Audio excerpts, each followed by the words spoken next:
সুপ্রিয় দর্শক মণ্ডলী, সবাইকে আমন্ত্রণ জানাচ্ছি মোহনা টেলিভিশনের নিয়মিত অনুষ্ঠান মণিপুর উচ্চ বিদ্যালয় ও কলেজের সৌজন্যে দৃষ্টিকোণ দেখার জন্য।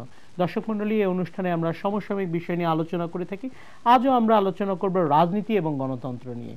এই দুটি বিষয় নিয়ে আলোচনা করার জন্য আমার স্টুডিওতে দুজন অতিথি আলোচক উপস্থিত রয়েছেন। আমার ডান দিকে রয়েছেন অধ্যাপিকা অপু উকিল, সাধারণ সম্পাদক বাংলাদেশ যুব মহিলা লীগ, আপনাকে স্বাগতম। আমার বাম দিকে রয়েছেন হাবিবুর রহমান হাবিব, বিএনপি চেয়ারপারসনের উপদেষ্টা, আপনাদের দুইজনকেই স্বাগতম। দর্শক মণ্ডলী, আজ আমরা কথা বলবো গণতন্ত্র, রাজনীতি, এই বিষয় নিয়ে আমরা কথা বলবো। আমরা জানি যে রাজনীতির ময়দান কিছুটা নির্বাচন কেন্দ্রিক হচ্ছে। আমরা জানি যে কিভাবে আস্তে আস্তে রাজনীতিতে ফিরে আসছে সব দলগুলি। তা এই বিষয় নিয়ে আমি প্রথমেই অধ্যাপিকা উকিল আপনার কাছে আসতে চাই যে আমাদের মাননীয় প্রধানমন্ত্রী পরপর দুটি সফর তিনি কিন্তু সম্পন্ন করলেন। একটি ভারতে একটি সফর সম্পন্ন করলেন, যদিও তার এই সফর নিয়ে বিএনপির অনেক ধরনের মন্তব্য রয়েছে। পরবর্তীতে তিনি কিন্তু ভুটানের একটি অটিস্টিক একটি সম্মেলনে তিনি যোগদান করলেন, সেখানেও কিন্তু সেই সম্মেলনটিও কিন্তু সফল সম্মেলন। এই বিষয়টিকে নিয়ে যদি আপনি একটু আলোকপাত করেন। আপনার যে প্রোগ্রামের নাম গণতন্ত্র এবং রাজনীতি, জি, তো এই যে গণতন্ত্র এবং রাজনীতি, এই শব্দ দুটি নিয়ে আমি দু একটি কথা বলি, তারপরে আমি মূল প্রসঙ্গে যাব। বাংলাদেশ স্বাধীন হবার পরে গণতন্ত্র এবং রাজনীতি এই দুটি শব্দের যে সংঘাত শুরু হয়েছে সেটি কিন্তু ২৯ বছর ধরে চলেছে।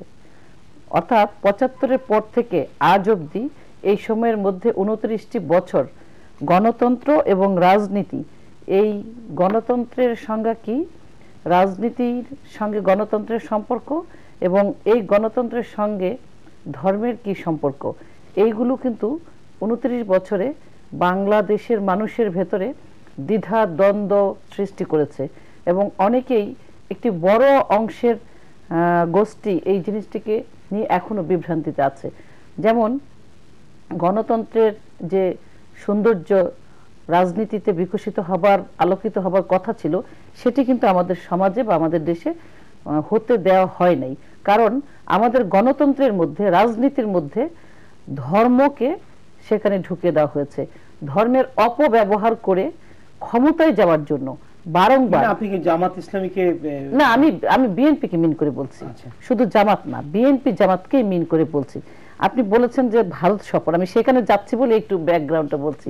তো এখন এই যে ধর্ম এবং গণতন্ত্র, ধর্মের অপব্যবহারের মধ্য দিয়ে রাজনীতি, সেটিতে কিন্তু আমাদের সমাজে অনেকেই সেই জিনিসটি থেকে, গণতন্ত্রের যে রাজনীতির চর্চা সেটি ভুলে গিয়ে কিভাবে নির্বাচন কেন্দ্রিক বা ক্ষমতায় যাবার জন্য গণতন্ত্রকে ধামাচাপা দিয়ে ধর্মের আশ্রয় নিয়ে এবং ধর্মের বিকৃত করে তারা কিভাবে ক্ষমতায় গেছে, সেই ক্ষমতায় গিয়ে বাংলাদেশের বিভিন্ন জায়গায় যে শিকড়গুলো তারা গেঁথে রেখেছে বিএনপি জামাত, সেখান থেকে কিন্তু গণতন্ত্রের এবং রাজনীতির সংজ্ঞা মানুষ এখন অনেকভাবেই বুঝে উঠতে পারছে না। এই যেমন ভারত সফরের কথা আপনি বললেন, ভারত সফরে গিয়ে মাননীয় প্রধানমন্ত্রী যখন সেখানে বাংলাদেশের জন্য এক ইতিহাস রচনা করছেন, বিশ্ব মিডিয়া যখন ভারত সফরকে নিয়ে বড় বড় হেডলাইন করছে এবং বলছে যে এই ভারত সফরের মধ্য দিয়ে বাংলাদেশের কি কি অর্জন হলো, বাংলাদেশের সাথে ভারতীয় প্রধানমন্ত্রী যখন মাননীয় প্রধানমন্ত্রীর মানে তিনি প্রশংসা করছেন, শুধু তাই না, এলকে আদবানি মানে ভারতের যে সিনিয়র লিডাররা, তারাও বলছেন যে জননেত্রী শেখ হাসিনা তিনি আমাদের কন্যা, আমাদের মা, আমাদের বোন, তিনি আজ বাংলাদেশের শুধু রাজনীতি করছেন না, বিশ্ব রাজনীতির নেতৃত্ব দিচ্ছেন। সেই প্রসঙ্গগুলো না গিয়ে বিএনপি থেকে যখন বলা হয় যে বিএনপি, আওয়ামী লীগ ভারতের কাছে বাংলাদেশকে বিক্রি করে দিচ্ছে, তখনই আমাদের মনে পড়ে যায় যে এই যে বাংলাদেশকে নিয়ে মানে বিএনপির যে মূলনীতি দলের,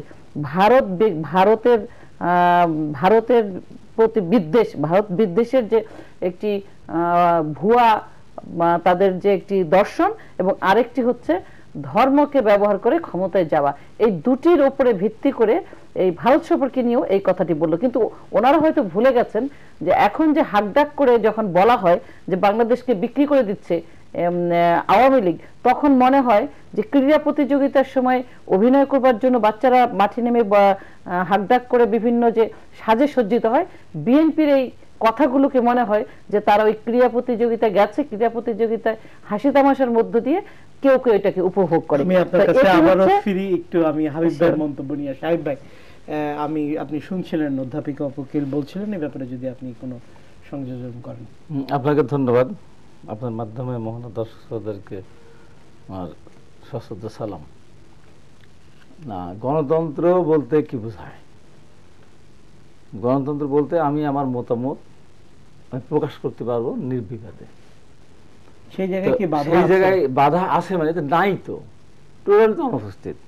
এখন বর্তমান যে সংসদ চলছে, পৃথিবীর ইতিহাসে আদিকাল থেকে শুরু করে পর্যন্ত দেখেছেন আপনি কোথাও একটা দেশের 300 আসনের মধ্যে 153টি বিনা ভোটে নির্বাচিত? পুরাতন আলোচনা। গণতন্ত্র যখনই আসবে আসবেই, আবার তো সামনের দিকে সেদিকে যাচ্ছে।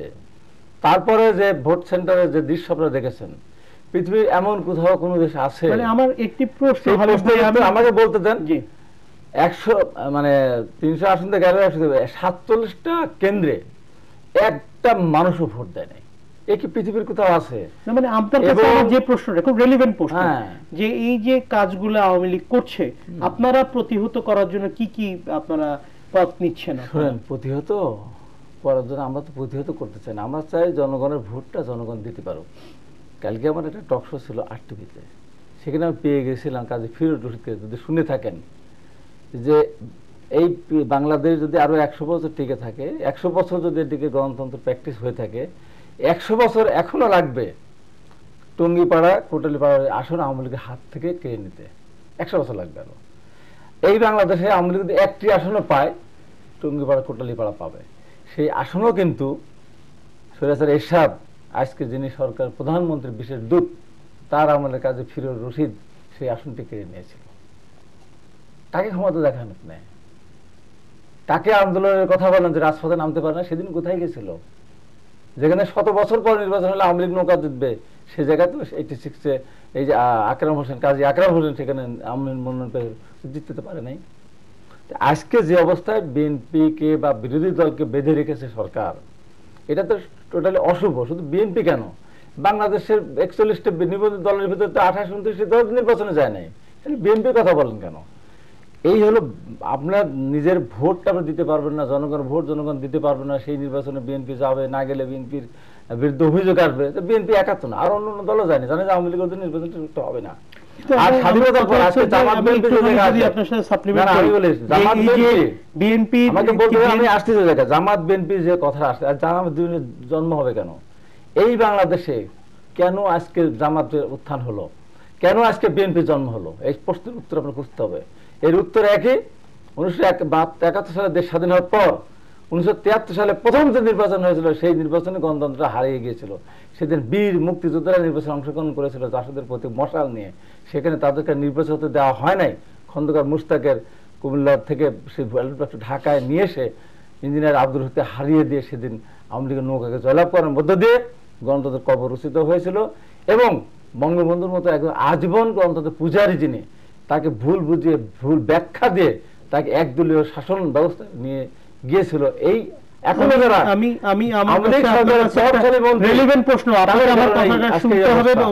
জনাব হাবিবুর রহমান হাবিব, যে বিএনপি, আপনাদের ভাষায় বিএনপি অনেক বড় রাজনৈতিক দল এবং আপনাদের প্রায় 45% ভোট আপনাদের রয়েছে। যদি আমরা দেখি, তাহলে আপনারা নির্বাচনে আসতে ভয় পাচ্ছেন কেন? ওই যে বললাম 86 সালে ওই কোটালীপাড়া টঙ্গিপাড়া আসন যেভাবে কাজে ফিরত নিয়ে গিয়েছিল, কালকে আমি তাকে বলেছিলাম এই পৃথিবীর ভেতরে আপনি বাংলাদেশ না, এই উপমহাদেশ না, এই পৃথিবীর মধ্যে সবচেয়ে বড় ভোট ডাকাত আপনি। সে সরাসরি আমাকে বলেছে, হ্যাঁ আমি ভোট ডাকাতি করেন, ওখানে ভোট, আমি ওখানে আওয়ামী লীগের রাজনীতি করতাম এক সময়, সব আওয়ামী লীগের লোক আমাকে ভোট দিয়ে দিয়েছিল, যে কথাটা আদৌ ঠিক না।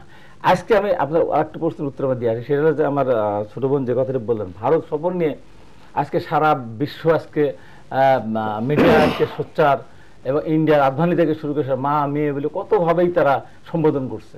সব কিছুর পর আমরা পেলামটা কি?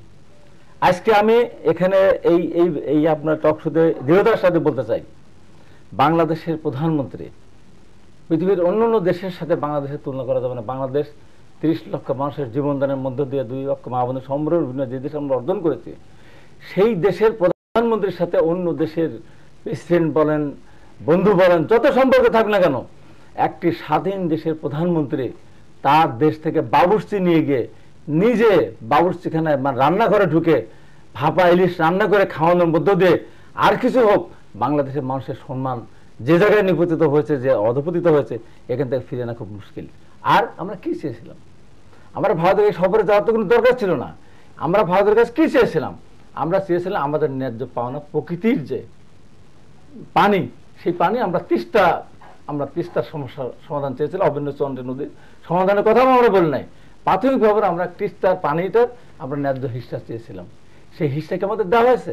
না দেওয়ার পরে আমাদের সাথে পশ্চিমবঙ্গের প্রধানমন্ত্রী, পশ্চিমবঙ্গের মুখ্যমন্ত্রী, আমি প্রধানমন্ত্রী মানে বলে ফেলছি এই কারণে, বাংলাদেশের প্রধানমন্ত্রী যখন পশ্চিমবাংলার মুখ্যমন্ত্রীকে আহ্বান জানায় যে আপনি জায়গা দেখেন, গঙ্গা ব্যারেজ কোথায় করা যায় এটা নির্ধারণ করি, এবং পশ্চিমবাংলার মুখ্যমন্ত্রী আমাদের বাংলাদেশের প্রধানমন্ত্রী তাকে প্রধানমন্ত্রীর মর্যাদা দেখেন বলে কিন্তু আমরা উচ্চারণটা করেছি, অজ্ঞানে অজ্ঞানে না।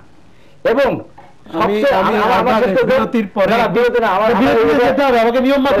আমাকে কিন্তু দিতে হবে আমার পয়েন্ট। দর্শক একটি বিরতি দিতে যাচ্ছি, বিরতি থেকে আবারও আলোচনায় ফিরবো, ততক্ষণ আমাদের সাথে থাকবেন। দর্শক মণ্ডলী, ফিরে এলাম বিরতির পর। হাবিব ভাই, হ্যাঁ ওইটাই সফরের কথাই বলছি। তারপরে আমাদের পানিতে আমরা পেলাম না, উনি কি বললেন, পানি মাঙ্গা লেকিন বিদ্যুৎ মেলা বা ইলেকট্রিসিটি মেলা, কুছ না কুছ পায়। এই তো চাইলাম পানি, পেলাম বিদ্যুৎ। বিদ্যুৎ কোথায় পেলাম? পানি আমার প্রকৃতির দান, বিনা পয়সা। আর বিদ্যুৎ আমার 1000 মেগাওয়াট বিদ্যুৎ দিবে মমতা বন্দ্যোপাধ্যায়। কোথা থেকে দিবে? বিনা পয়সা দিবে। আর সবচেয়ে বড় ব্যাপার, এর চেয়ে বড় ব্যাপার, যে কোন দেশ যদি বিনা পয়সাও এই দেয়, আমি যদি মনে করি সেই দেশ আমার উপর প্রভাব বিস্তার করতে পারে। একটি টেলিফোন আছে দর্শকের। দর্শক আসসালামু আলাইকুম। জি দর্শক, আপনার নাম কি বলে প্রশ্নটি করবেন? আমার নাম আলমগীর কবির, পিরোজপুর থেকে বলছি। জি, যে ইদানিং আমাদের দেশের রাজনৈতিক হওয়া একটু হয়ে গেছে আমার মনে হচ্ছে, যে আমাদের যে বড় বিরোধী দল ছিল বিএনপি, তার মহাসচিব ফখরুল ইসলাম সাহেব ইদানিং বলতেছেন যে তাদেরকে নির্বাচনে আসতে হলে একটা পরিবেশ তৈরি করতে। কিন্তু সেই পরিবেশটা কি?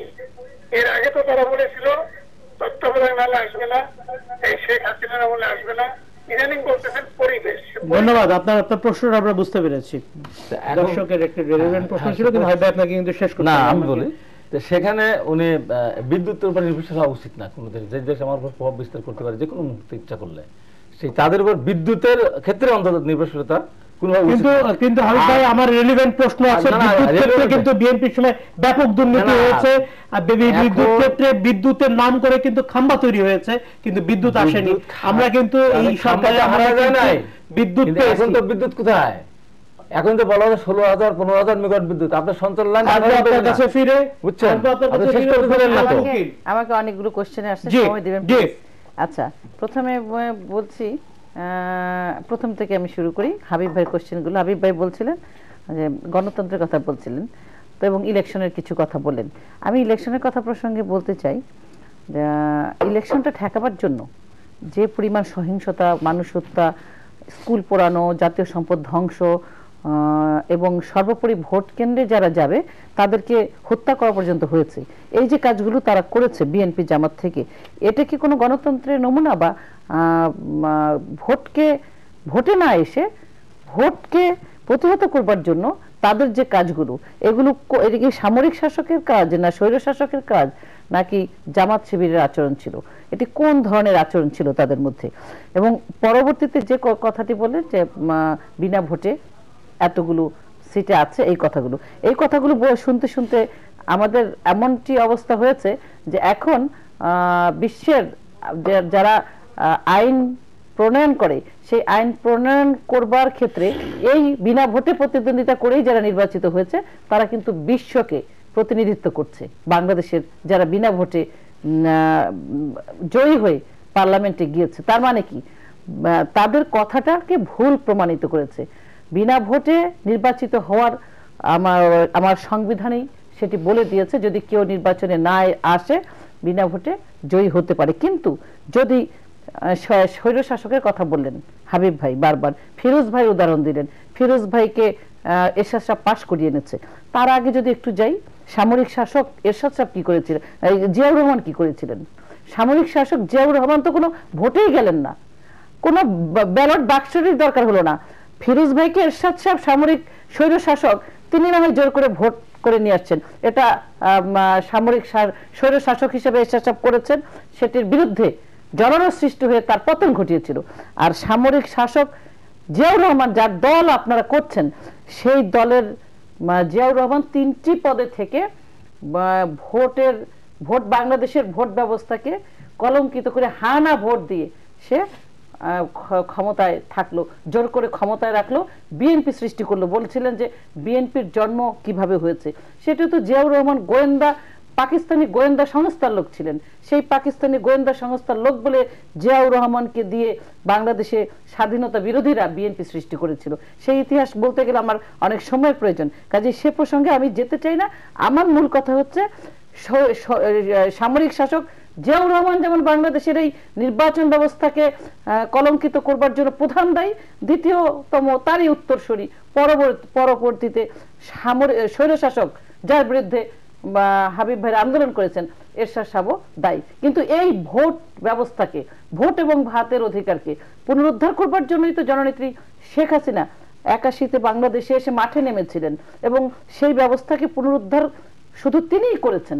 তিনি আমার ভোট আমি দেব, এই স্লোগানকে ধারণ করে বাংলাদেশে আমি যেন ভোট দিতে পারি সেটিকে আজ প্রতিষ্ঠিত করেছেন। এবং ভুয়া ভোট, যেই ভুয়া ভোটকে কেন্দ্র করে বিএনপি ক্ষমতায় গিয়েছে, ভুয়া ভোটের ভেলকিবাজির মধ্য দিয়ে জনগণকে বুঝতে না দিয়ে ক্ষমতায় গিয়েছে, এবং 2001-এ 1,23,00,000 ভুয়া ভোট, যেটি আমরা আমাদের আন্দোলনের মুখে 111 গভর্নমেন্ট এসে সংশোধন করেছে।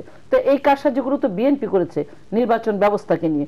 এখন বলি যে ভারতের বিষয়ে অনেকগুলো কথা আসলো। প্রথম কথা হলো যে আমরা টকশোতে বসে জানি না অসত্য এরকম কথা কখনই বলবো না, কারণ এতে করে হয় কি, যেই দর্শক আমাকে শুনছে তিনি আমাকে সারা জীবনের জন্যই একজন অন্যভাবে মূল্যায়ন করবে, যে আমার কথা, আমার তথ্য এর মধ্যে মিথ্যা বা অসত্য থাকতে পারে, এটি আমার কথাটি কিন্তু দর্শক আর নেবে না। কাজে এখানে বসে, এই লাইভে বসে আমরা যেন কখনো না জেনে কথা না বলি। এখানে হাবিব ভাই বললেন আমাদের মাননীয় প্রধানমন্ত্রী পাচক নিয়ে গিয়ে ভাপা ইলিশ রান্না করে ভারতের প্রেসিডেন্টকে খাইয়েছেন, যেটি ডাহা মিথ্যা কথা। এবং এই রকম একটি কথা মাননীয় প্রধানমন্ত্রীর সম্পর্কে এই টকশোতে বসে আমরা বলতে পারি না। আমি মনে করি হাবিব ভাইটার যার তথ্যগত বিভ্রান্তি আছে, ভুল আছে, তিনি এটা স্বীকার করবেন। এই ভাপা ইলিশের বিষয়টি ফেসবুকে এসেছে বা পত্রিকাও কিছু এসেছে, সেটি হচ্ছে যে ভারতের প্রেসিডেন্ট যখন বাংলাদেশে এসেছিলেন তখন মাননীয় প্রধানমন্ত্রী তিনি তখন ভাপা ইলিশ রান্না করে, তিনি তো রান্নার তার আছেই, বিষয়টি অনেক সময় তিনি রান্না করেন, তিনি তখন রেঁধেছিলেন। কিন্তু এবারে ভারতে গিয়ে এটি তিনি করেন নাই, এটি সম্পূর্ণ মিথ্যাচার, অসত্য আচরণ। তো যাই হোক, আর বিষয়গুলো হচ্ছে ভারত সম্পর্কে যখন হাবিব ভাইরা বলেন যে ভারতের তিস্তা চুক্তির বিষয়, তিস্তা চুক্তি আসেনি, মমতা ব্যানার্জি বিষয়ে অনেক কথা বলা হলো।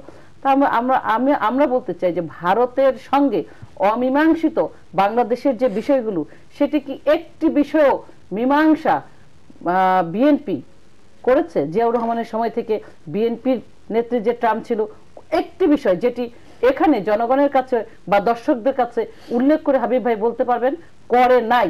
বরং কি করেছেন, জিয়াউর রহমান যখন ক্ষমতায় ছিলেন তখন 79 সালের 30 এপ্রিল ভারতের প্রধানমন্ত্রী যখন বাংলাদেশে এসেছিলেন মুরারজি দেশাই, তখন তাকে খুশি করবার জন্য বাংলাদেশের যেখানে যেখানে ঢাকা শহরের যেখানে যেখানে বিলবোর্ড ছিল আরবিতে লেখা, সেগুলো সব খুলে ফেলেছিলেন। এবং জিয়াউর রহমানের সময় তালপট্টিতে ভারতীয় সৈন্যরা ভারতের পতাকা উত্তোলন করেছিলেন, সেটি নিয়ে জিয়াউর রহমান পার্লামেন্টও কথা বলতে দেয় নাই, এবং ভারতীয় সৈন্যরা সেখানে ঘাঁটি গেড়েছিলেন।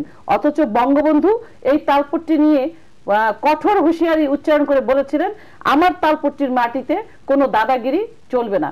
আর পরবর্তীতে বেগম খালেদা জিয়া এসে কি করেছেন, তিনি ভারত সফর করে এসে সাংবাদিকরা যখন এয়ারপোর্টে ধরেছেন তিনি বলেছেন ওহো আমি তো গঙ্গা চুক্তির বিষয়টি ভুলেই গিয়েছিলাম। আর এখন যে চুক্তির বিষয়গুলো বলেন দেখবেন এই যে মৈত্রী চুক্তি 25 বছরের, সেটিকে তো মানে বাংলাদেশে যে বিএনপি ক্ষমতায় আসবার পর জিয়াউর রহমানের সময় থেকে কি বলেছে, গোলামী চুক্তি, গোলামী চুক্তি। সেই গোলামী চুক্তি এখন মধুর চুক্তি হয়ে গেছে। সেই গোলামী চুক্তিকে এখন আপনারা তার মানে সেটাকে দাবি হিসেবে উত্থাপন করে এখন আওয়ামী লীগের কাছ থেকে সেটিকেই আপনারা আবার আনবার জন্য কথা বলেন। পার্বত্য শান্তি চুক্তি যখন জননেত্রী শেখ হাসিনা করেছিলেন তখন কি বলেছিলেন যে ফেনী থেকে একেবারে চিটাগং পর্যন্ত ভারত নিয়ে গেল।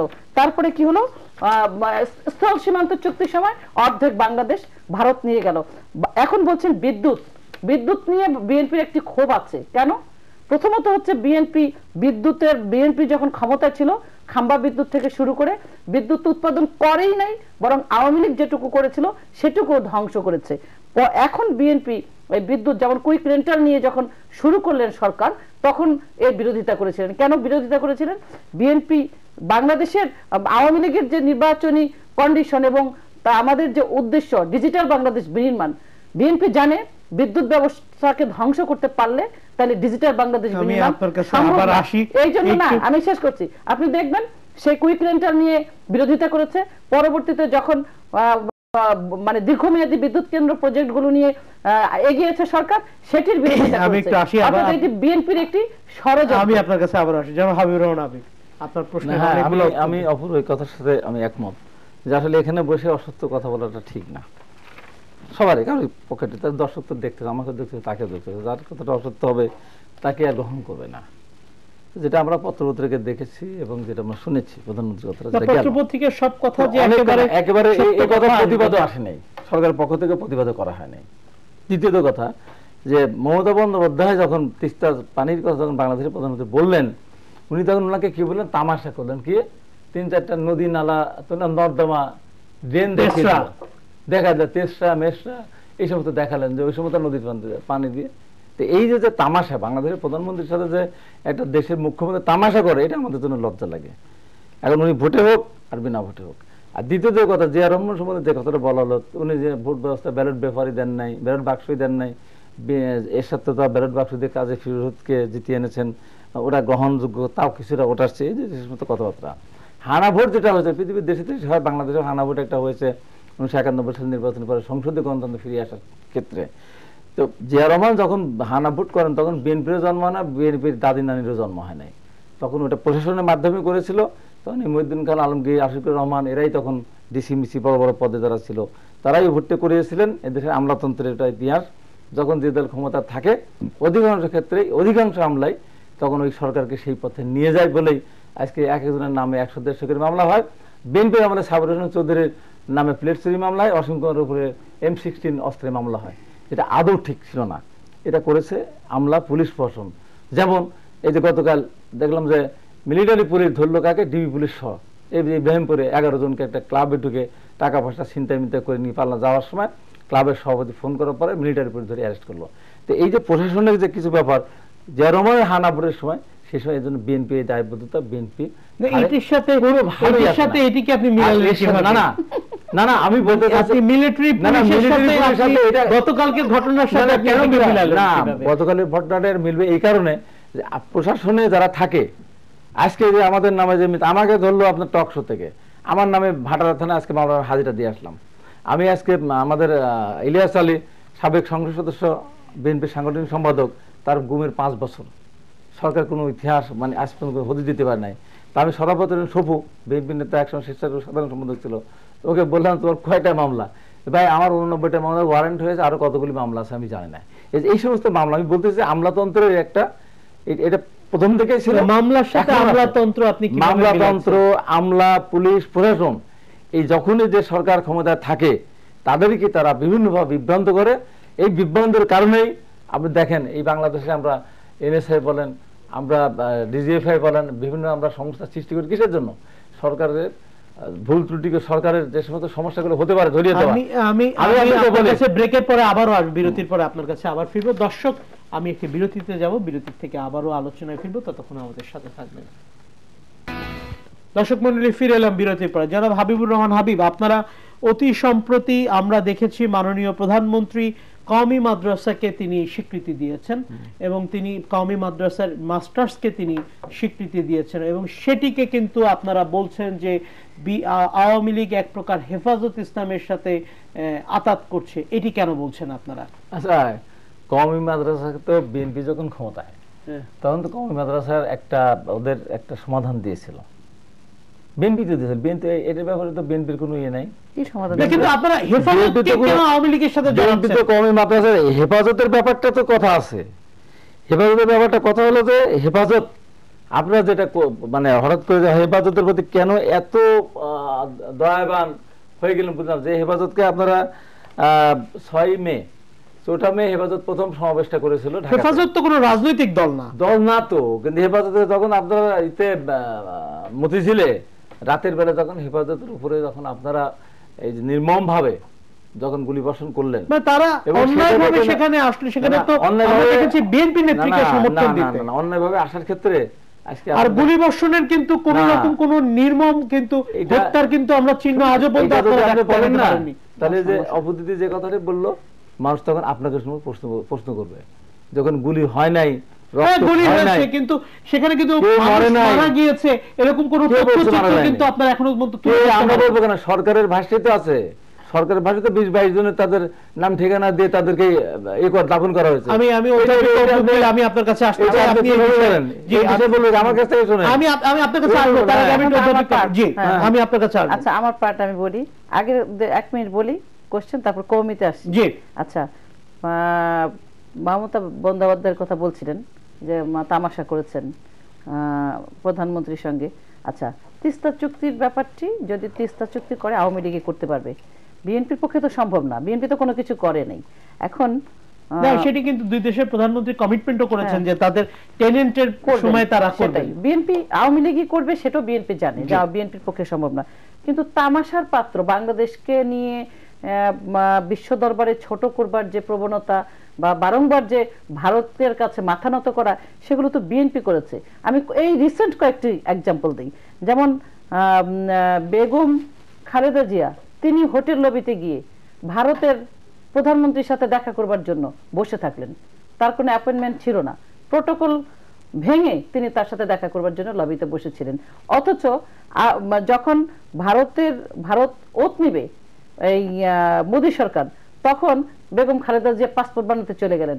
আবার কি করলেন, যেই মোদী সাহেব বিজয়ী হলেন, তাড়াতাড়ি তাকে শুভেচ্ছা জানাতে জন্য সেদিন এমবেসি, ইন্ডিয়ান এমবেসি বন্ধ, বিএনপি নেতারা সেখানে ফুল নিয়ে চলে গেলেন। এগুলো কি হাস্যকর না? এবং অমিত শাহ সম্পর্কে বিজেপির প্রেসিডেন্ট মিথ্যাচার করে কিভাবে বাংলাদেশকে নিয়ে তামাশা করলেন।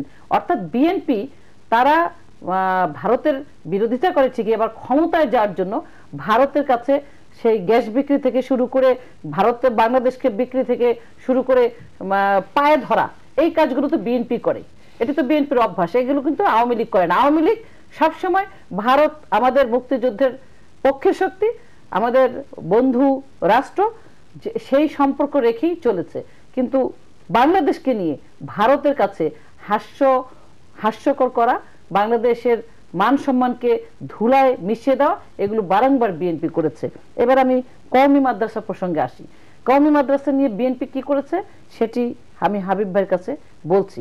কওমি মাদ্রাসা যে 12,000 যে কওমি মাদ্রাসার রয়েছে, সেই কওমি মাদ্রাসাকে ব্যবহার করে বিএনপির নেতারা সেখানে মানে যুদ্ধাপরাধী, সাম্প্রদায়িক শক্তি, তার বাংলাদেশের স্বাধীনতা বিরোধী, এইগুলো তৈরি করবার একটি ইন্ডাস্ট্রি হিসেবে এটিকে ব্যবহার করেছে।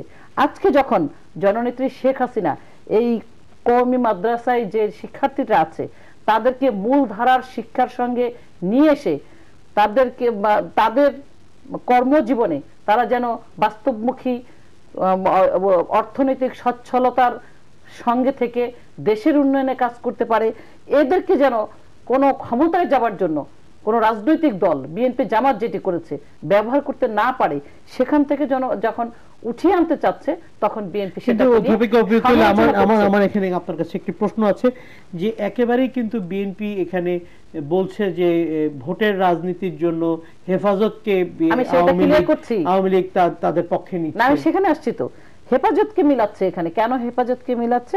এখানে হেফাজতের মাওলানা আহমেদ শফি সাহেব আছেন, একটি বোর্ডের মধ্যে 6টি যে বড় বোর্ড আছে জাতীয় বোর্ড, সেখানে একটিতে তিনি দায়িত্বে আছেন।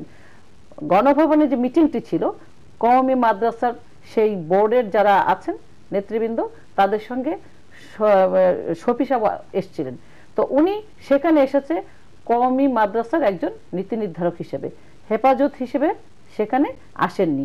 আর এদেরকে ব্যবহার করে হেফাজতরা এদেরকে ব্যবহার করে নাশকতায়, ধ্বংসাত্মক কাজে, সন্ত্রাসী কাজে ব্যবহার করছে। এখান থেকে উদ্ধার করা, এদেরকে আলোর পথে ফিরিয়ে আনা, এদেরকে সুস্থ ধারায় শিক্ষা জীবনে ফিরিয়ে আনার দায়িত্ব যখন মাননীয় প্রধানমন্ত্রী নিয়েছেন, তখন সেটি বিএনপির ভালো লাগছে না। কেননা কারণ হেফাজতকে উস্কে দেওয়ার জন্য কাজটি তো বিএনপি করেছিলেন। হেফাজতকে এখানে ইনভাইট করে এনে এই যে ধ্বংসাত্মক কাজগুলো করিয়েছিলেন, সেখানে এই কওমি মাদ্রাসার বাচ্চাদেরকে ব্যবহার করা হয়েছিল। করেছে কে? বিএনপি জামাতের নির্দেশে।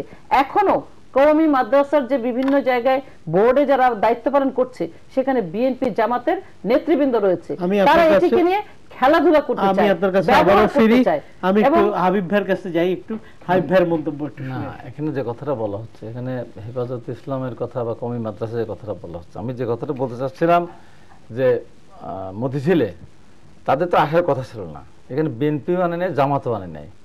তারা তাদের প্রয়োজনে হেফাজত ইসলাম এই পর্যন্ত 4 মে এপ্রিলে যখন তারা ঢাকায় এসেছিল একটা বড় সমাবেশ করে, তখন এই সরকারের নেক নজরে থাকার কারণে আমি কারাগারে ছিলাম, বসে বসে দেখলাম।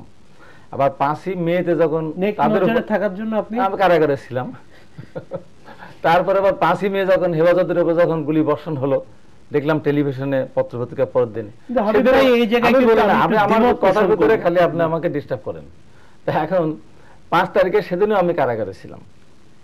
আমি যেটা দেখলাম, তারপরে যেটা যে কতজন মারা গিয়ে, একজনও যদি মারা গিয়ে থাকে সে জীবন্ত কোরআন, একজন হাফিজ যদি মারা গিয়ে থাকে। আর তাদের এই 4 জায়গা থেকে এখানে নিয়ে আসার পিছনে কারা সেদিন ষড়যন্ত্র করেছিল, সরকারের গোয়েন্দা বাহিনী, সেটা বের করে খুঁজে বের করার দরকার। সেদিন ঘটনাটা কেন সৃষ্টি হলো, তারা তো এখানে আসতে চায় নাই, তারা ঢাকার চারদিকে মুখে তারা অবস্থান নিয়েছিল। আমার প্রশ্ন যে কয়জন মারা গেছে তার চেয়ে বড় যে ব্যাপার, আজকে সেই হেফাজতকে বিএনপি চেয়ারপারসন বলেছিলেন ঢাকাবাসীকে তাদের পাশে দাঁড়ানো, তাদের পাশে কি বিএনপি চেয়ারপারসন বলেছিলেন অস্ত্র নিয়ে লাঠি নিয়ে নামেন? তাদের পাশে তারা ক্ষুধার্ত, তারা অসহায়, তারা এখানে বন্দি হওয়ার মতো অবস্থা, তাদেরকে খাবার দাবার পানি টানি দিয়ে মানুষ হিসাবে তাদেরকে সেবা করার জন্য তাদের পাশে দাঁড়ানোর বেগম খালেদা বলেছিলেন। বিএনপির কোনো নেতাকর্মী কোনো অস্ত্র নিয়ে, বোমা নিয়ে সেদিন কারো বোমা নিক্ষেপও করে নাই, পুলিশের আক্রমণ করে নাই। দ্বিতীয়ত কথা, যে এই হেফাজত মারা যাওয়ার পরে প্রয়াত শুনছেন গুপ্ত উনি বললেন,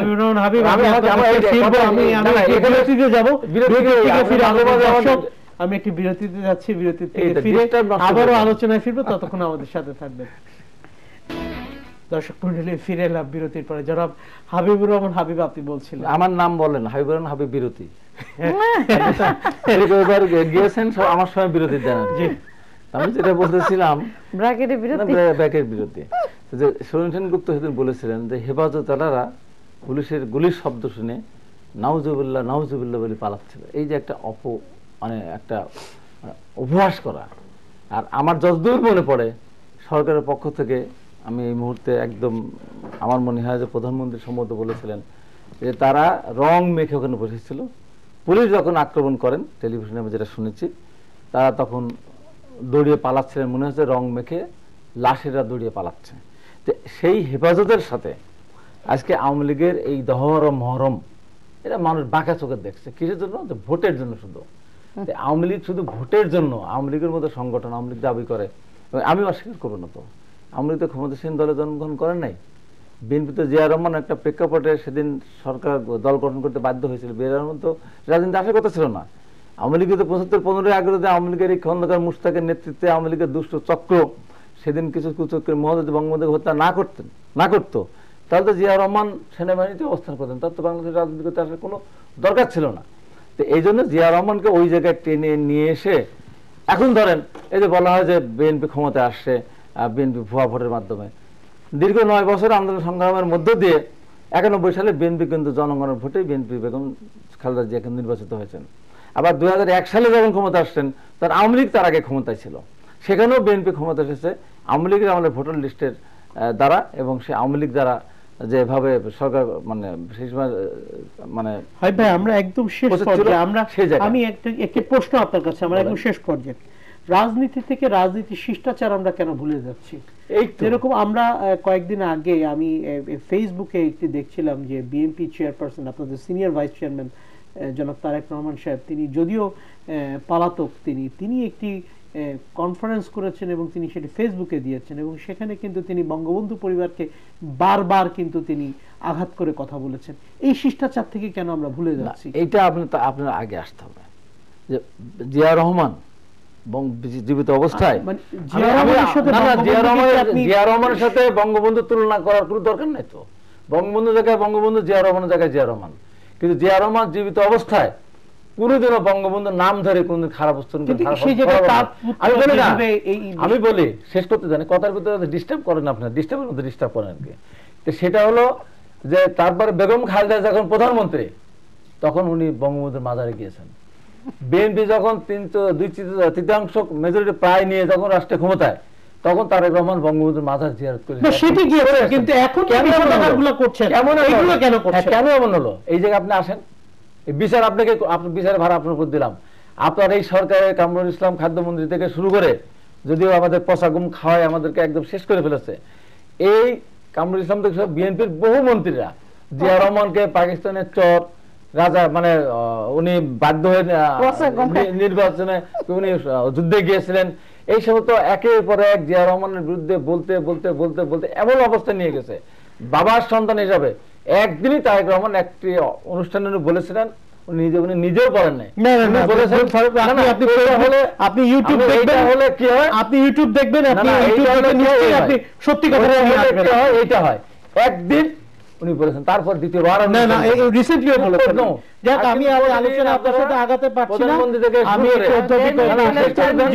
প্রতিদিন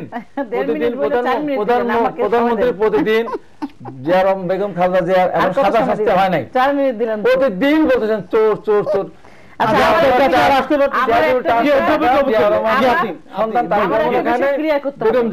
হাবিব ভাই যে বললেন, আমি এবং বিএনপি নেতা নেত্রীরা বলছেন যে আওয়ামী লীগের সাথে হেফাজতের সম্পর্ক, এই কথাটা এই যে আবার বলছেন অসত্য কথাগুলো, আমি এই ব্যাপারে ক্লিয়ার করতে চাই। 2009 সালে আওয়ামী লীগ সরকার ক্ষমতায় আসবার পর একটি বোর্ড গঠন করে দিয়েছিলেন হেফাজত মানে কওমি মাদ্রাসাকে সরকারি স্বীকৃত দেবার জন্য একটি কমিটি বোর্ড গঠন করা হয়েছিল, এবং 2012 সালে একটি কওমি জাতীয় শিক্ষা কমিশন গঠন করেছেন আওয়ামী লীগ, কারণ এদেরকে মূলধারার শিক্ষা ব্যবস্থায় ফিরিয়ে আনবার জন্য। তারই ধারাবাহিকতায় এই যে সনদ প্রদান মানে সর্বোচ্চ মাস্টার্স সমপর্যায়ে কওমি মাদ্রাসার সনদের যে স্বীকৃতি সেটি দেওয়া উপলক্ষেই সেটি দেওয়ার জন্য পার্লামেন্টে বিল আনতে হবে, বিল আনবার আগে সকলের সঙ্গে আলোচনা করে প্রজ্ঞাপন জারি করা হয়েছে, এবং এর মধ্য দিয়ে যে আলোচনাগুলো আসছে সেটি কিন্তু নিতান্তই এই শিক্ষা ব্যবস্থাকে, যেখানে জাতীয় সঙ্গীত গাওয়া হয় না, যেখানে পাঠ্যপুস্তকে আমাদের মহান মুক্তিযুদ্ধের ইতিহাস বিকৃত রয়েছে, এইগুলোকে সংশোধন করে মূলধারায় ফিরিয়ে আনা আমার দেশের বাচ্চাদেরকে, সেই কাজটি করবার জন্যই কিন্তু এই সরকারের একটি গুরুত্বপূর্ণ পদক্ষেপ। সেটিকে প্রশংসা না করে বিএনপির পক্ষ থেকে বারবার কেন বলা হচ্ছে যে হেফাজতের সঙ্গে আওয়ামী লীগের? আমি একটু আপনার কাছে আমার একটা প্রশ্ন আছে।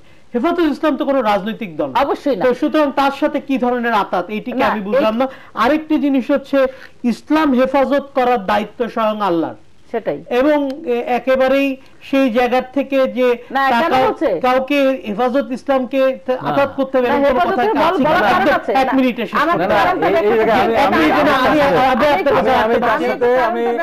কারণটা হচ্ছে আমাদের কিন্তু হেফাজতের যে হেফাজতকে আনা হলো সেটি সম্পূর্ণটাই বিএনপি জামাতের চক্রান্ত ছিল, এবং ছাত্রদল জামাত শিবির মিলে ছাত্র শিবির এটা মিলে totally অসত্য সেদিন কথা। মসজিদে আগুন দেওয়া, বাইতুল মোকাররম মসজিদ, কোরআন শরীফ পোড়ানো থেকে শুরু করে এই সমস্ত ঢাকা শহরকে পোড়ানোর দায়িত্বটি পালন করেছিল বিএনপি এবং জামাত। কারণ আপনারা পত্রিকায় দেখেছেন, মিডিয়াতে দেখেছেন, গোয়েন্দা সংস্থা থেকে তথ্য বেরিয়েছে যে তখন বিএনপির নেত্রী সেদিন তাদেরকে ইনভাইট করে বসিয়ে রেখেছিলেন, কারণ তারা সরকার পতন করবে। পতন না, অলরেডি তারা শপথ নেবার জন্য অবান্তর কথাবার্তা বলেছেন বললে মানুষ বিশ্বাস করবে। প্রধানমন্ত্রী জননেত্রী শেখ হাসিনা কোন দিক দিয়ে পালাবে, পালাবার পথ পাবে না। অধ্যাপক আমি আর আলোচনা করতে পারছি না। ধন্যবাদ ধন্যবাদ জনাব হাবিবুর রহমান। হেফাজতকে তারা আমরা ব্যবহার দুজনকে করে ধন্যবাদ দিচ্ছি। বারবার দর্শক, বলছে যে আওয়ামী লীগ আমরা সামনের দিকে রাজনীতি এবং গণতন্ত্র আবারও চাই, সুন্দর একটি রাজনীতি গণতন্ত্র চাই। আজকে দুইজন অতিথিকে আমি ধন্যবাদ জানাচ্ছি। কাল আবারও দেখা হবে নতুন কোনো অতিথির সাথে। শুভরাত্রি।